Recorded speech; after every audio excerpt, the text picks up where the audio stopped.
মাগো তোমার হাতের শাখা মাথের সিঁদুর প্রমাণ করে আমাদের বাবা বেঁচে আছে। তাহলে বলো মা বাবা কোথায় থাকে?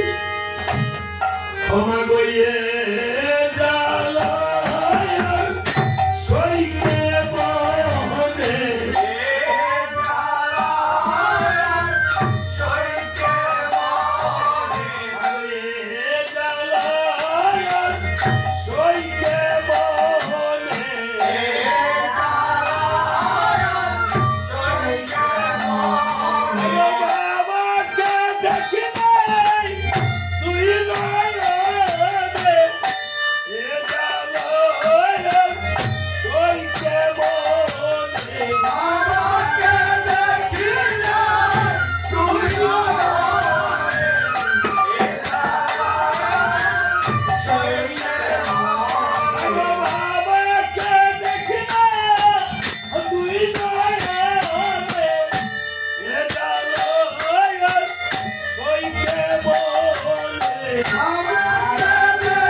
যখন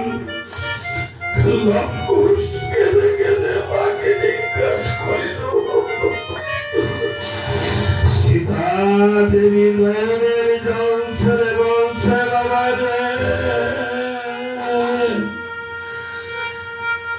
এই জগতে আমায় দুঃখ দিস না রে বাবা।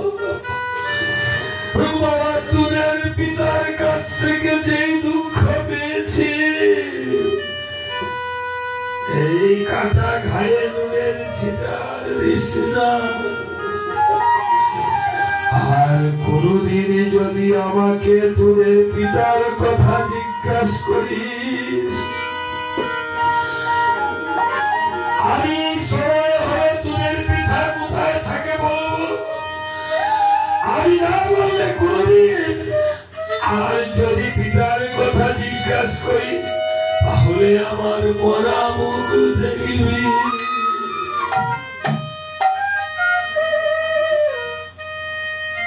সন্তান যদি কাঁদে, মা চোখের জল মুছে দিয়ে দেয়, আর মা যদি কাঁদে আমরা সন্তানের আগে চোখের জল মুছে দিই। কিন্তু সন্তানের উচিত চোখের জল মুছিয়ে দেওয়া। যারা সুসন্তান লব বলছে, ভাই রে তোকে একদিনই না বলেছি আর কোনদিন পিতার কথা জিজ্ঞাসা করবি না। লব কুল বলছে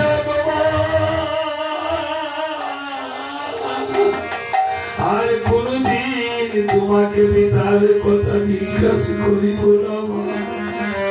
মাগো তুমি যদি কোনদিন না বলো আর কোনদিন বাবার কথা জিজ্ঞাসা করিব না। মাগো তুমি কেঁদো না, তোমার মতো আদর্শ হাকে তো কেউ করতে পারে না। মাগো বাবা যেমন নিষ্ঠুর হয়ে পঞ্চমাসে গর্ভবাসে রেখে গেল বনবাসে, মাগো তুমি আমাদের মেলে কোনদিন চলে যাও না মা। তাই চোখের জল মুছিয়ে দিয়ে তোমার মা বাবা আছে এখানে, মা বাবাকে ভক্তি করে আসলে বসো, পরে আবার ডাক দেব। তোমাকে কান্দ না গো তুমি মাগো কান্দ না গো তুমি কান্দ না গো তুমি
যাদের মাগো পিতা মাতা নাই মাগো এই জগতে যাদের মাগো পিতা মাতা নাই মাগো এই জগতে যাদের মাগো পিতা মাতা নাই মাগো এই জগতে যাদের মাগো পিতা মাতা নাই মাগো তাদের মতো পুরা গোপাল এই জগতে নাই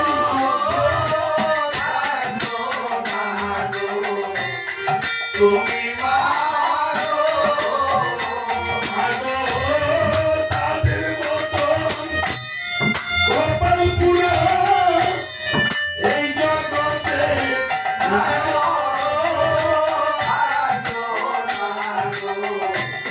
তুমি মাগো। এইভাবে আজ লোকুশ মায়ের কাছ থেকে বিদায় নিয়ে ভগবান পাহারাদার জন্য চলেছি। এদিকে রামচন্দ্র দর্শনের যজ্ঞ করেছে, নিমন্ত্রণ করেছে। অশ্বমেধ যজ্ঞের নিমন্ত্রণে বলছে হনুমান সবাইকে তো নিমন্ত্রণ হলে বাছা, আমার যে মিত্র আছে মিত্রদেরকে তো নিমন্ত্রণ করা